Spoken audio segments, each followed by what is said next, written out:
जैसे बढ़ा हुआ है, तो क्राइम रेट के साथ साथ यदि हम संस्कार की भी बात करते हैं तो भी हम अपने समाज को सुधारने का कार्य करते हैं।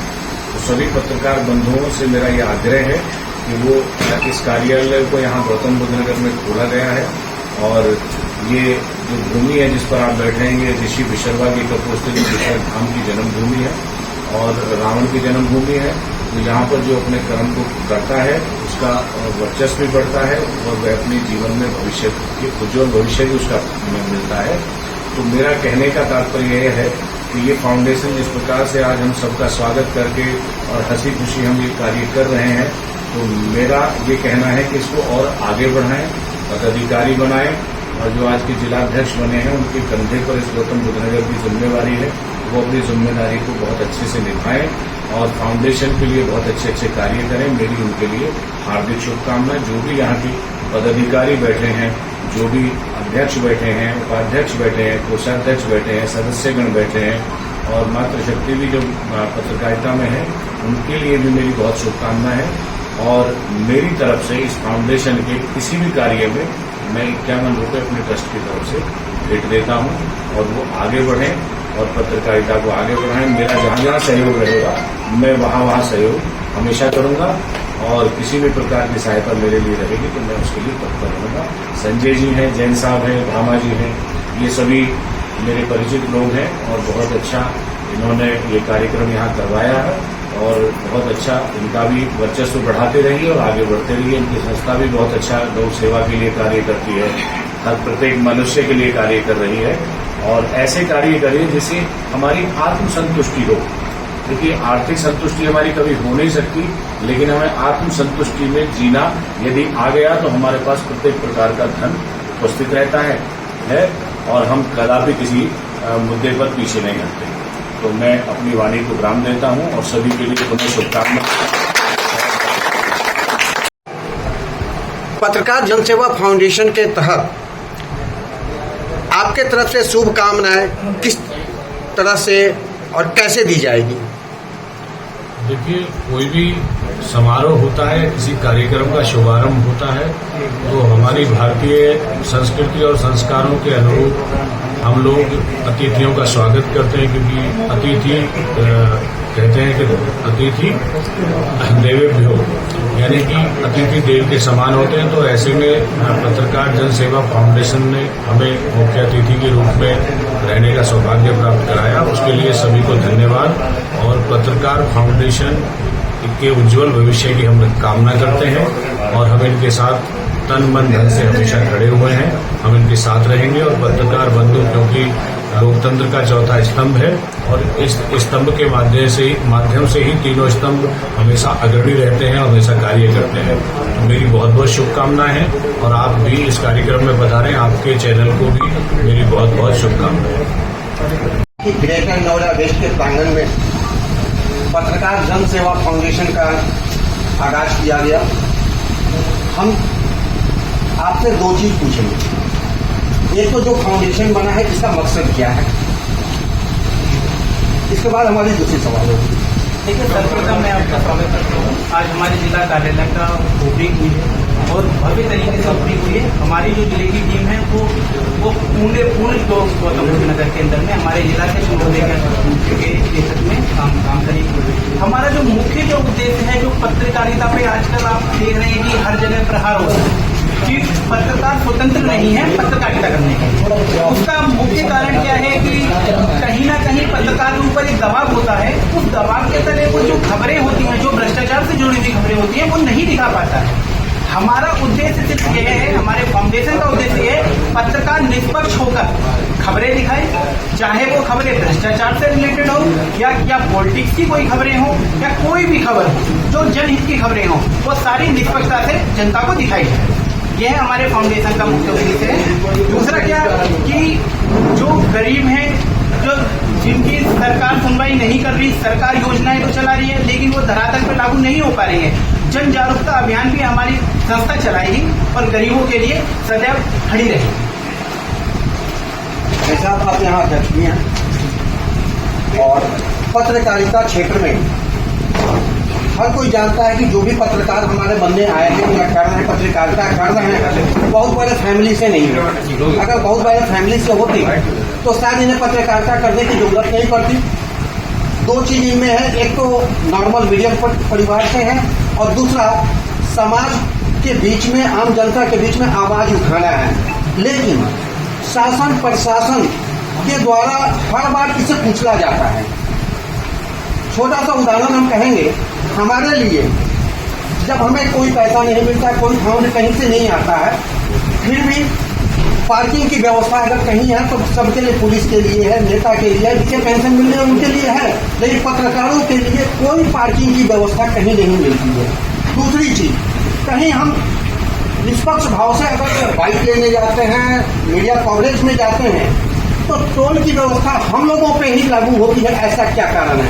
उनके लिए, प्रशासन के लिए नहीं है, शासन के लिए नहीं है। देखिए, कहीं ना कहीं ये जो है ये हमारी पत्रकारों की कमी है, क्योंकि हमारे अंदर एकता नहीं है। देखिए, जब तक हम एक नहीं होंगे तब तक हमारी कहीं कोई सुनवाई नहीं होने वाली है। और बल्कि अभी विगत दिनों पहले हमारी टीम ने जनपद गौतम बुद्ध नगर के जिलाधिकारी महोदय के सामने इस समस्या को रखा गया था, जिनमें उनके द्वारा आश्वासन भी दिया गया था कि इन समस्या को सुना जाएगा और इन पर कार्रवाई की जाएगी, जिसमें पत्रकारों के लिए आयुष्मान कार्ड योजना लेकर आना, क्योंकि गरीब पत्रकार इलाज में ही वो चला जाएगा, क्योंकि इलाज आज की डेट में इतना महंगा हो चुका है और पत्रकारों के लिए किसी प्रकार की आयुष्मान योजना का कोई लाभ नहीं है। दूसरा, पत्रकार जो चलते हैं उनको आपका पार्किंग जो है वो फ्री कराई जाए। यही हमारी मुख्य मांगे हमने रखी हैं जिलाधिकारी महोदय से। तो हमारी और पूरे पत्रकार भाइयों की तरफ से विनम्र निवेदन होगी कि इस चीज को जितनी जल्दी से जल्दी लागू कराया जाए। बिल्कुल जी, बिल्कुल, हम पूरा प्रयास करेंगे और हमारा संगठन इन जैसी समस्याओं का हमेशा खड़ा रहेगा साथ में। और लेकिन ये लागू तभी हो पाएगी जब एक सीख झाड़ू बनेगी। अगर एक सीख रहेगी तो ये समस्या का कभी समाधान नहीं हो पाएगा। और ये समस्या यहाँ की नहीं, संपूर्ण प्रदेश की, संपूर्ण देश की यही समस्या है। पत्रकार आज की डेट में दबे पिछड़ों से भी और नीचे जा चुका है, क्योंकि पत्रकारों में एकता नाम की चीज नहीं है। यही एक कारण है जो आज पत्रकारिता जो है वो दिन पे दिन गिरती हुई जा रही है। आर.डी. शर्मा साहब, ग्रेटर नोएडा वेस्ट के क्षेत्र में आपने और पूरी टीम ने बहुत बड़ी कामयाबी का झंडा गाड़ा है। पत्रकार जन सेवा फाउंडेशन का निर्माण आपने किया, जहां पत्रकारों का कोई सुनने वाला नहीं था, उसके लिए एक मसीहा बन के आ रहे हैं। तो पत्रकारों के लिए आपकी तरफ से क्या संदेश होगा? संतोष जी, पहले तो मैं आपके चैनल को बहुत बहुत शुभकामनाएं देता हूं, जो कि आज आपने हमारी बात उठाने के लिए आज आपने बीड़ा उठाया, उसके लिए बहुत बहुत शुभकामनाएं। आपका बहुत बहुत हार्दिक धन्यवाद। मैं आपको बताना चाहूँगा, जो हमारा पहले जो हम पुराने पत्रकार हैं, मामराज तोमर जी, प्रेम बाबा जी और S.K. सिंह, तो इन्होंने एक प्लान बनाया था कि हमारे जो पत्रकारों में जो बिखराव है, उस बिखराव को हम कैसे एकत्रित करें, हम इनको कैसे एक मुट्ठी में लाएं।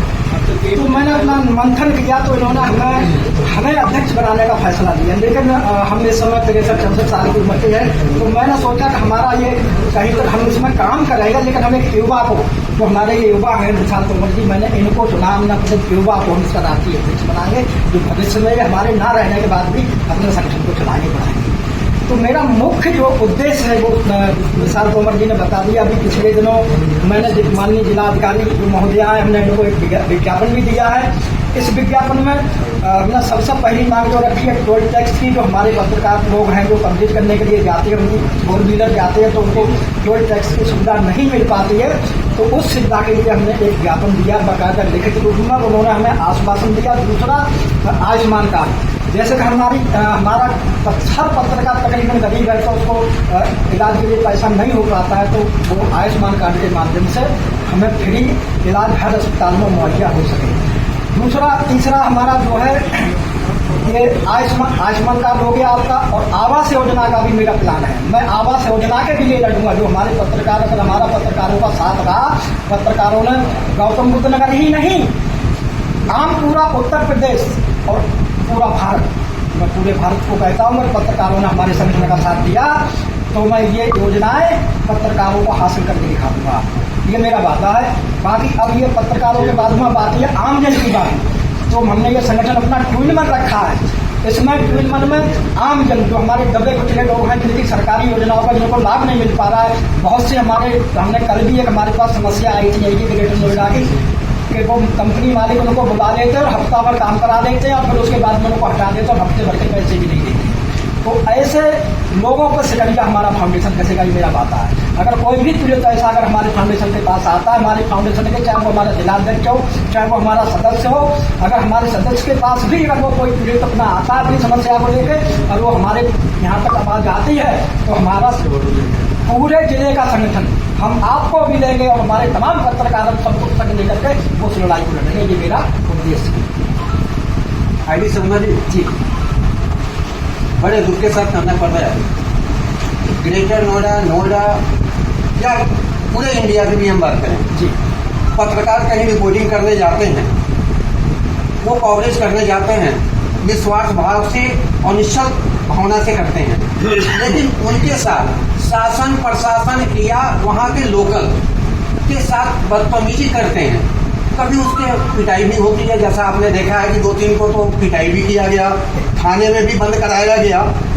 इस तरह की प्रथा क्यों हो रही है और कैसे रोक लगेगी? इसकी भी मैंने मांग की है। ये मुद्दा मैं आपको बता नहीं पाया, मैंने ये भी लिखा है कि जो हमारे पत्रकारों के साथ जो शोषण हो रहा है, अगर शोषण होता भी है, कोई भी थाना अध्यक्ष है या वो चौकी प्रभारी है या वो एसीपी है, डीसीपी है या वो पुलिस कमिश्नर है, अगर नाजायज अगर हमारे पत्रकार को फंसाता तो मेरा उनसे ये निवेदन है, मैंने माननीय महोदया जी से जिलाधिकारी से मैंने मांग की है कि हमारे उस पत्रकार की जांच निष्पक्ष उच्च अधिकारियों द्वारा कराई जाए, ना कि किसी कोई हवलदार हो या कोई चौकी इंचार्ज हो।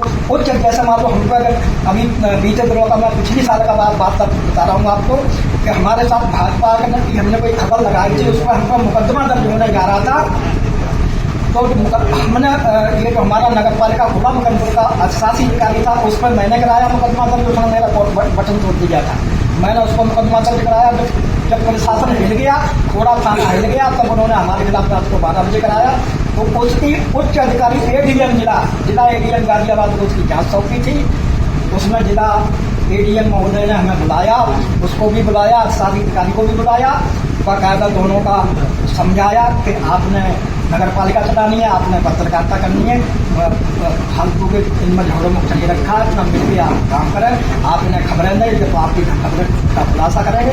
तो वो मुकदमा दर्ज होने जा रहा था, तो एडीएम साहब ने तो उस तरह की मैंने मांग की है डीएम से। नहीं, इसमें आपने मांग की है, इसका मैं उन्होंने आश्वासन भी दिया है, आश्वासन भी दिया उन्होंने, डीएम साहब ने हमें आश्वासन दिया कि हम जो आपने हमें ये ज्ञापन दिया जो हमारी 5 सूत्री मांगे थी, उन मांगों के तो उन्होंने हमें पूरा आश्वासन दिया। अब देखना यह होगा कि डीएम साहबा या मुख्यमंत्री को उन्होंने पहुंचाया है वो हमारा ज्ञापन, मैंने मुख्यमंत्री के नाम ही ज्ञापन सौंपा था।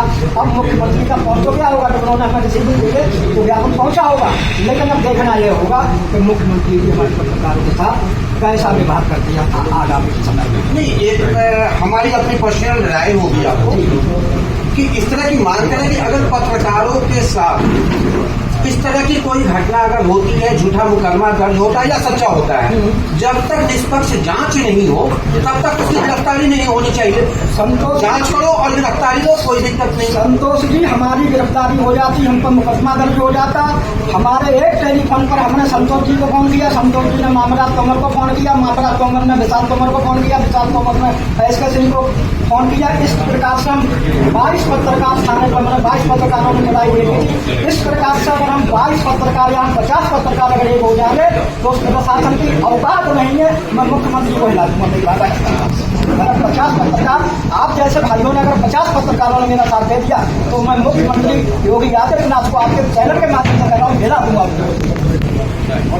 बहुत बहुत धन्यवाद जो आपने पत्रकारों के दर्द को अपना दर्द समझा और निचली स्तर से लेकर के ऊपर तक लाने की कोशिश आप कर रहे हैं। आपके विशाल तोमर जी का, शैलेश सिंह जी का और हर किसी पत्रकार बंधु का तहे दिल से बुलेट न्यूज इंडिया स्वागत करता है और सदैव उनके कदम में कदम मिलाकर चलने का वादा करता है। बहुत बहुत शुभकामनाएं।